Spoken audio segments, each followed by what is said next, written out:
Hello friends, मैं आपका दोस्त स्वागत करता हूं साह क्लासेस के इस यूट्यूब चैनल पर।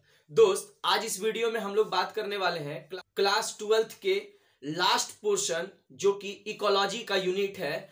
इस इकोलॉजी के यूनिट में ये इंट्रोडक्शन क्लास होने वाला है और इस इंट्रोडक्शन क्लास में आपको बहुत ही मजा आएगा। जरा सा आप देखिए, जो टर्म इकोलॉजी है और इकोसिस्टम है, ये सब क्या है, थोड़ा सा समझिएगा बात को। सबसे पहले अगर हम बात करें तो इकोलॉजी जो यूनिट है उसी को लिख देते हैं। चलिए सर, इकोलॉजी लिख दिए। इकोलॉजी का मतलब क्या होता है थोड़ा सा समझा दीजिए। इसके साथ एक और टर्म है इकोसिस्टम। कौन सा टर्म है? इकोसिस्टम।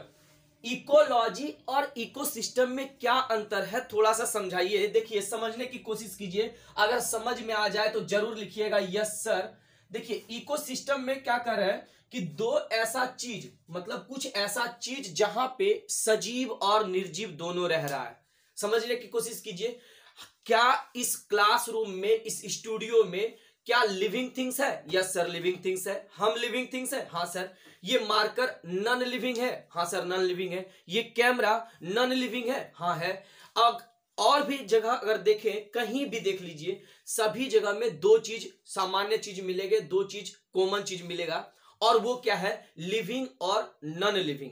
फिर से समझिए, क्या कहीं भी जगह जाते हैं आप, अगर क्लासरूम की ही बात कीजिए, क्या उस क्लासरूम में लिविंग कंपोनेंट और नॉन लिविंग कंपोनेंट है या नहीं? अब आप इतने छोटे बच्चे तो नहीं है कि आपको लिविंग कंपोनेंट बताया जाए और नॉन लिविंग बताया जाए। चलिए, थोड़ा सा मान लेते हैं कि आपको नॉन लिविंग भी नहीं पता है और लिविंग भी नहीं पता है, तो आपको बता देते हैं जो चल सके, जो रिप्रोड्यूस कर सके, जिसमें ग्रोथ हो, ये सब, जिस ऑर्गेनिज्म में मेटाबॉलिज्म हो, ये सब कंपोनेंट्स आ जाता है लिविंग कंपोनेंट्स। और इसके जस्ट अपोजिट, जिसमें ना तो ग्रोथ हो, ना तो उसमें मेटाबॉलिज्म हो, ना तो वो रिप्रोड्यूस करे, ये सब हो जाता है non living things. Non living things और non living things, non living things और लिविंग थिंग्स का जब इंटरएक्शन होता है तो एक बार समझिए सर इकोसिस्टम के बारे में। सबसे पहले क्या सर आप बताएं कि इस क्लासरूम में सबसे पहले लिविंग थिंग्स है? यस सर, लिविंग थिंग्स है, कोई दिक्कत नहीं। क्या इसको सजीव प्राणी कहेंगे? क्या इसको सजीव कहेंगे? सजीव कहेंगे। क्या इसको बायोटिक कहेंगे? सर, सारा बात तो एक ही लिखे। हाँ, सारा बात तो एक ही है कि लिविंग हो या सजीव हो या बायोटिक हो, सारा कुछ एक ही है। उसके साथ आप एक चीज और बताएं सर, नॉन लिविंग। क्या बताएं? Non living. Sir, non living के साथ इसको निर्जीव लिख सकते हैं। क्या इसको निर्जीव लिख सकते हैं? निर्जीव लिख सकते हैं। दूसरा, इसको एबायोटिक लिख सकते हैं।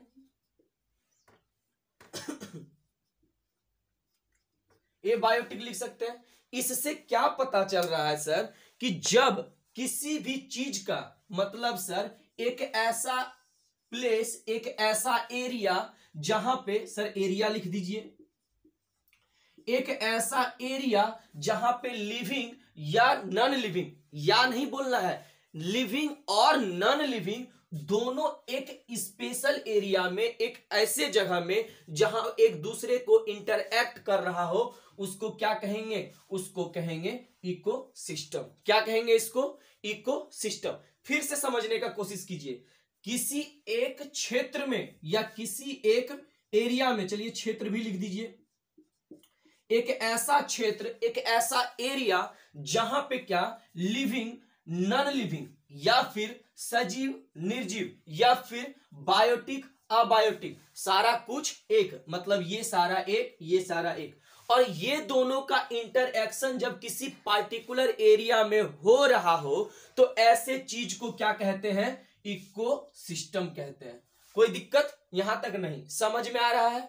अगर नहीं समझ में आ रहा है तो कमेंट सेक्शन में ये भी बताइए कि कमेंट सेक्शन में कि नहीं आ रहा है सर। अगर आ रहा है तो ये भी बताइए कि आ रहा है सर। उसके बाद, इसके बाद यहां पे ये चीज समझ गए सर इकोसिस्टम है क्या। इसके बाद अब आता है टर्म, सर इकोलॉजी क्या है।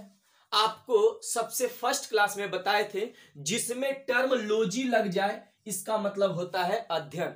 याद कीजिएगा, नहीं भी आप जान रहे हैं तो जान लीजिए, जिसमें टर्म लॉजी लग गया वो क्या हो गया, उसका मतलब हो गया अध्ययन। ये लॉजी टर्म लोगस टर्म से लिया गया है,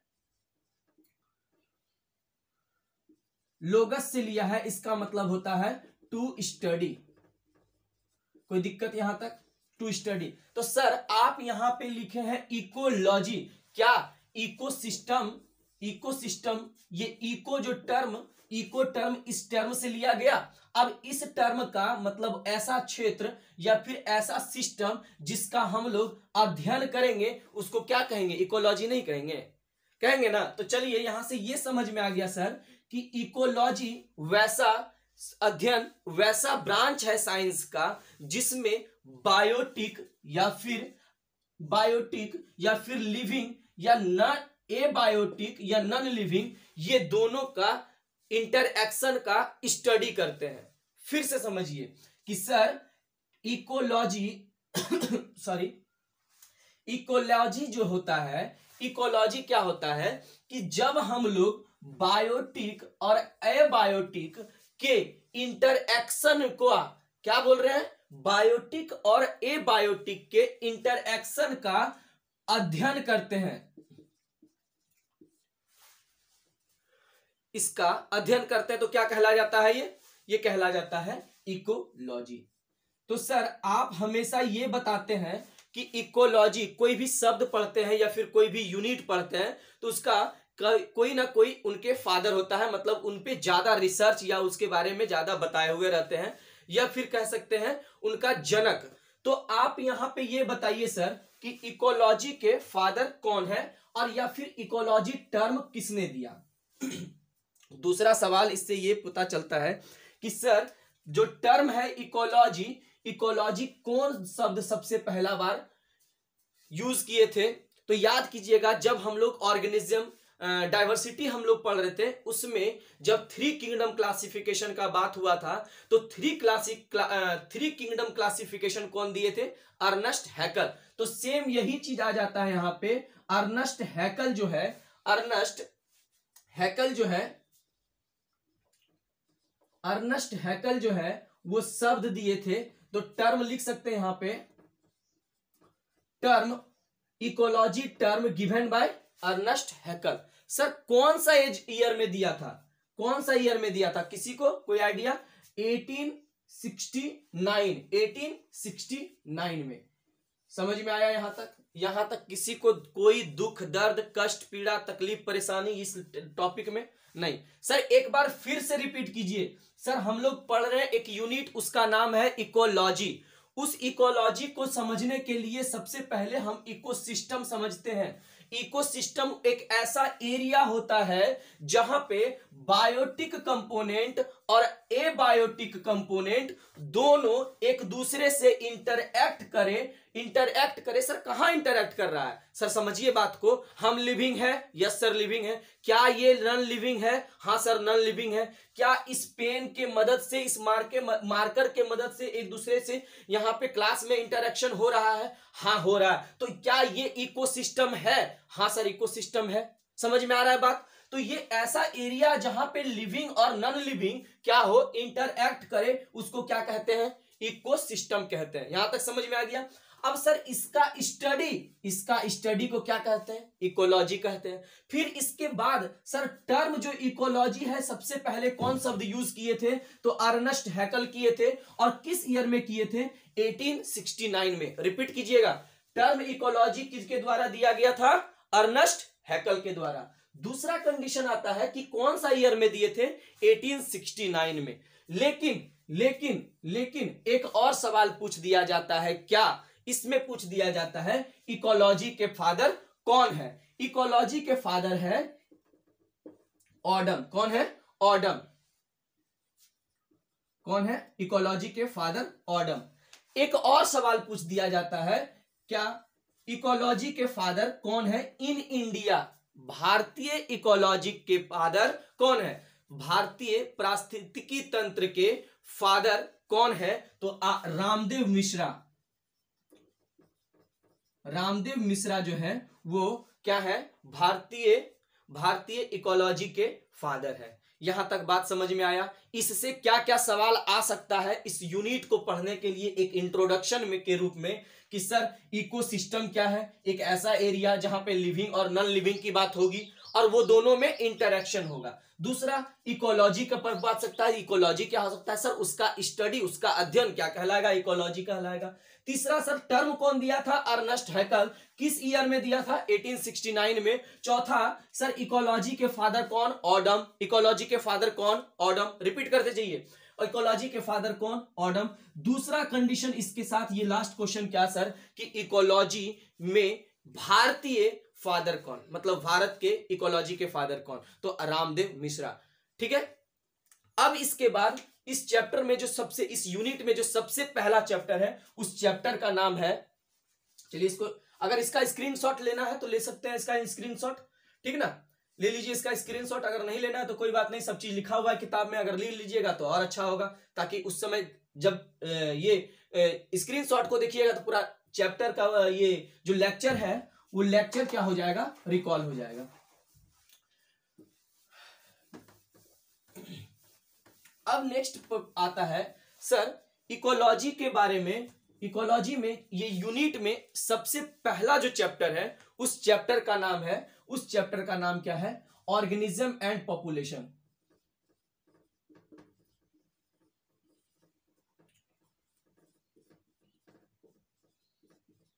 क्या नाम है, organism and population.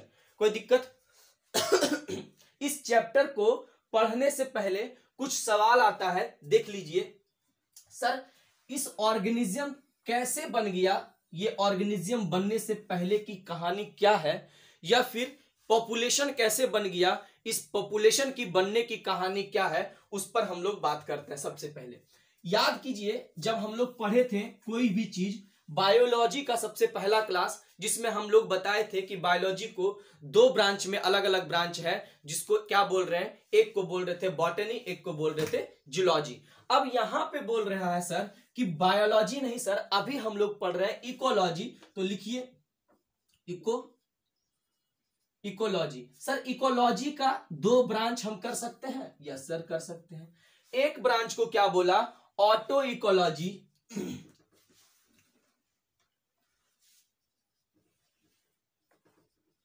Auto ecology, और दूसरा को बोला सिंग इकोलॉजी।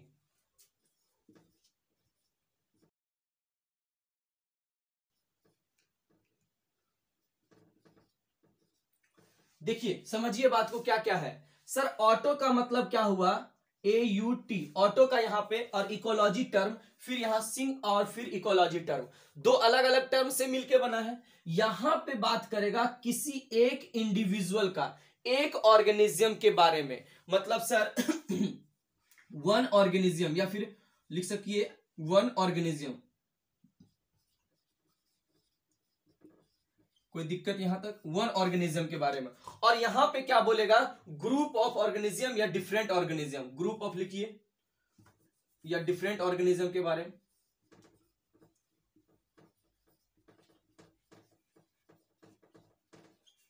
कुछ नहीं समझ में आया सर, फिर से समझाइए।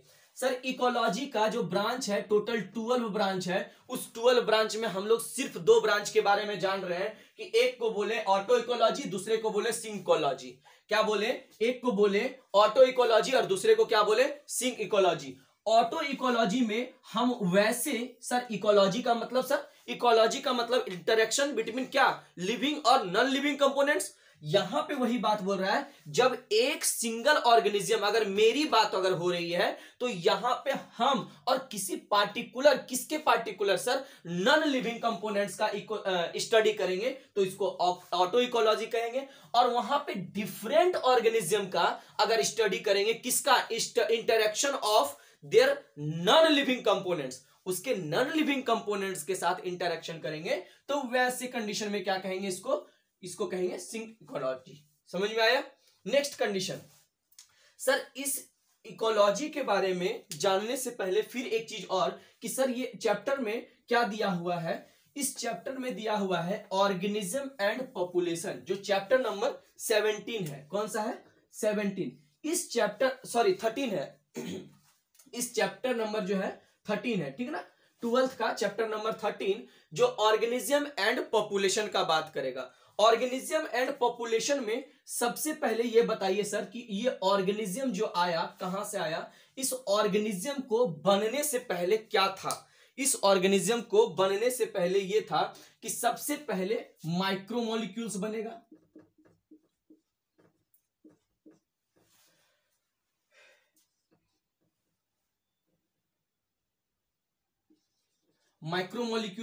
माइक्रोमोलिक्यूल्स को हिंदी में क्या कहते हैं, अणु कहते हैं। कोई दिक्कत, अणु। अब ये जो अणु है नेक्स्ट जो अणु है ये माइक्रोमोलिक्यूल्स, बहुत सारा माइक्रोमोलिक्यूल्स एक साथ मिला होगा और क्या बना दिया होगा सर, सेल बना दिया होगा। क्या बना दिया होगा, सेल, जिसको क्या कहते हैं हिंदी में, कोशिका। क्या कहते हैं, कोशिका। यहां तक समझ में आया। तीसरा कंडीशन, अच्छा इसको थोड़ा सा ऊपर लिखते हैं, सेल। बहुत सारा सेल जब मिल जाता है तो क्या बनाता है, टिश्यू। टिश्यू, इसको हिंदी में क्या कहते हैं, उत्तक। उत्तर नहीं लिख दीजिएगा, ये उत्तक होता है, ठीक है ना। नेक्स्ट कंडीशन, इसके बाद सर बहुत सारा माइक्रोमोलिक्यूल्स मिला तो सेल बन गया, बहुत सारा सेल मिला तो टिश्यू बन गया, बहुत सारा टिश्यू मिल जाएगा तो क्या बन जाएगा, ऑर्गेन बन जाएगा। क्या बन जाएगा, ऑर्गेन। और बहुत सारा ऑर्गेन मिल जाएगा तो ऑर्गेन सिस्टम। ऑर्गेन सिस्टम, ठीक है ना। और बहुत सारा ऑर्गेन सिस्टम मिल जाएगा तो वो बन जाएगा इंडिविजुअल।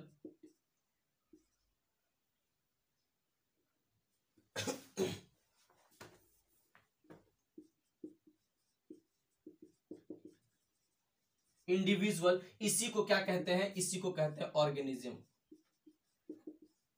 कोई दिक्कत यहां तक, इसी को कहते हैं ऑर्गेनिज्म। ऑर्गेन को लिखिए अंग, और अंग तंत्र, अंग तंत्र। और इसको क्या लिख दीजिए, इसको क्या लिखते हैं हिंदी में, अगर कोई बता देगा तब बता सकते हैं। इसको क्या लिखते हैं हिंदी में, इसको लिखते हैं जीव। क्या लिखते हैं, जीव। अगर आप जान रहे थे तो ठीक है। इसको एक चीज और लिखते हैं हिंदी में, क्या लिखते हैं, इसको व्यष्टि कहा जाता है। क्या कहा जाता है, व्यष्टि। कोई दिक्कत यहां तक, व्यष्टि। ये बात समझ में आई यहां तक कि नहीं, कि सर हमको क्या पढ़ना है सर, ये पढ़ना है ऑर्गेनिज्म और पॉपुलेशन। ये हमको पता चल गया सर कि ऑर्गेनिज्म कैसे बना, और बहुत सारा जब ऑर्गेनिज्म बन जाएगा तो इसको पॉपुलेशन कहेंगे। क्या कहेंगे, पॉपुलेशन कहेंगे। सर इकोलॉजी का बात कर रहे हैं, इकोसिस्टम का बात कर रहे हैं, पूरा मतलब क्या सर, पूरा अर्थ का बात कर रहे हैं। तो यहां पे अर्थ तक कहां पहुंचे, अभी नहीं पहुंचे, इसको बताएंगे अभी। इसके बाद बन जाता है ऑर्गेनिज्म के बाद पॉपुलेशन, पॉपुलेशन के बाद कम्युनिटी, कम्युनिटी, कम्युनिटी के बाद बन जाता है इकोसिस्टम, इकोसिस्टम, इकोसिस्टम के बाद बन जाता है बायोम, बायोम्स। ठीक है, ये चीज अभी नहीं, अभी यहां तक हम लोग को पता करना था कि सर इस चैप्टर में हम लोग को ऑर्गेनिज्म एंड पॉपुलेशन के बारे में पता करना था। और ऑर्गेनिज्म और पॉपुलेशन पता चल गया कि ऑर्गेनिज्म और पॉपुलेशन कहां से बना।